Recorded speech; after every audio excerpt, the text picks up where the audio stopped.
such an interesting topic about an academic small world, a network-based analysis and inequity in an undergraduate research community from Mr. Seksan Yoadsanit.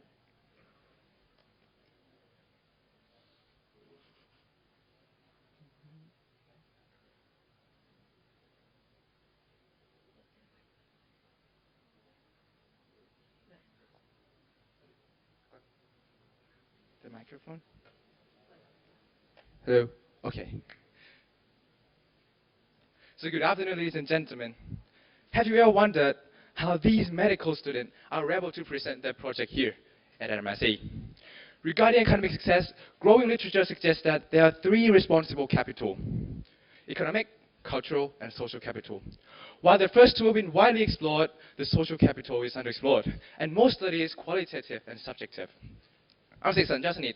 On behalf of Exchange Lab, today we would like to propose a new approach to the social capital of the research community.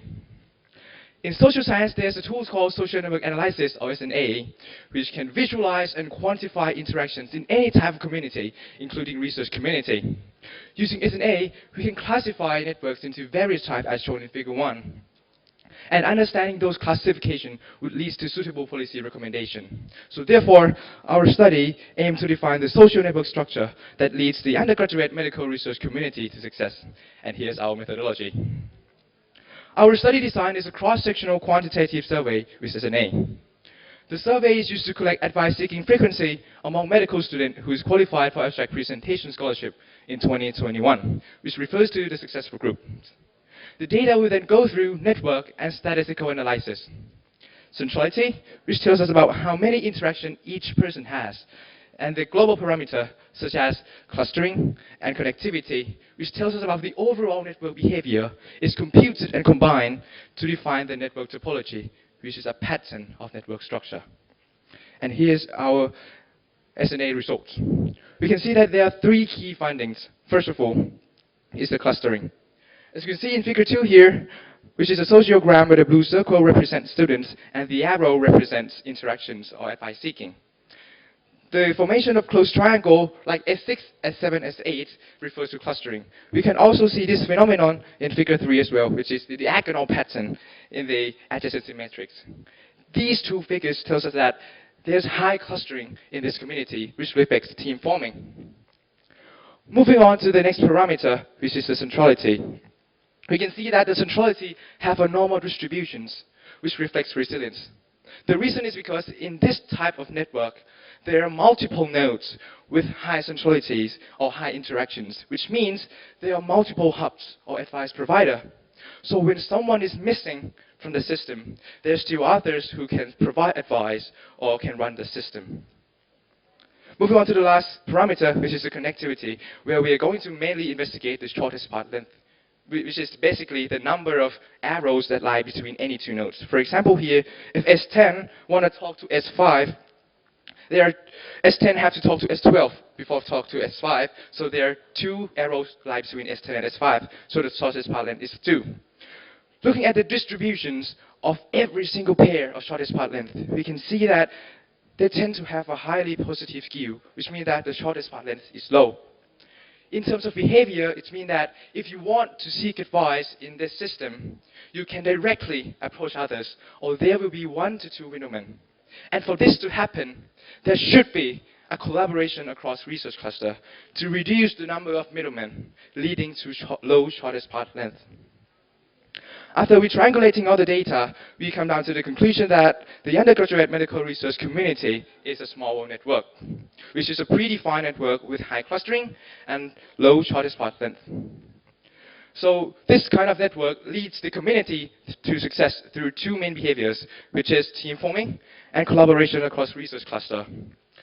This SNA could guide policymakers to promote these behavior through, for example, an accessible contact database to maximize teaming opportunities, and creating a routine research sharing session to reduce silos and create space for further collaboration. Lastly, this study may have recall and survival biases, so in the future we would like to include advisors and the unsuccessful group, as well as conduct a comparative study across academic years to come up with a holistic analysis. Last but not least, I just want to point out that we should not only focus or highlight the outcome, but also the mechanism behind the success. In this modern era, it is now time to integrate medical educations with modern tools from other disciplines like S&A. So I hope that this research will contribute to the advancement of the research community in the future. And thank you very much for your attention.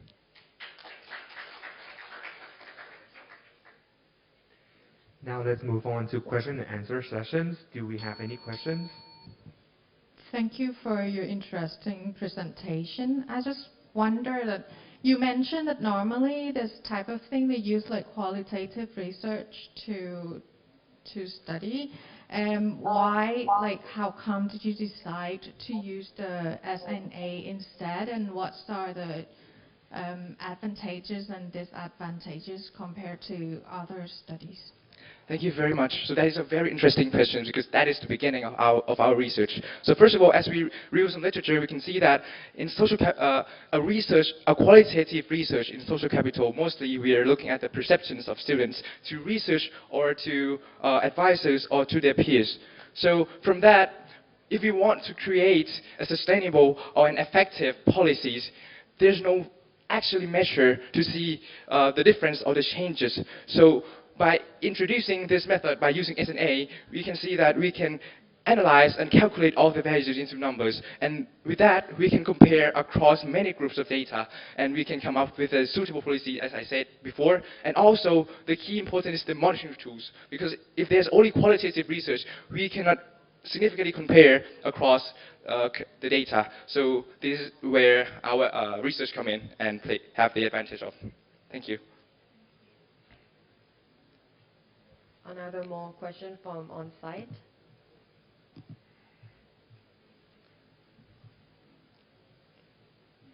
Okay, so if there is no more questions, okay, thank you very much for your presentation. Thank you very much.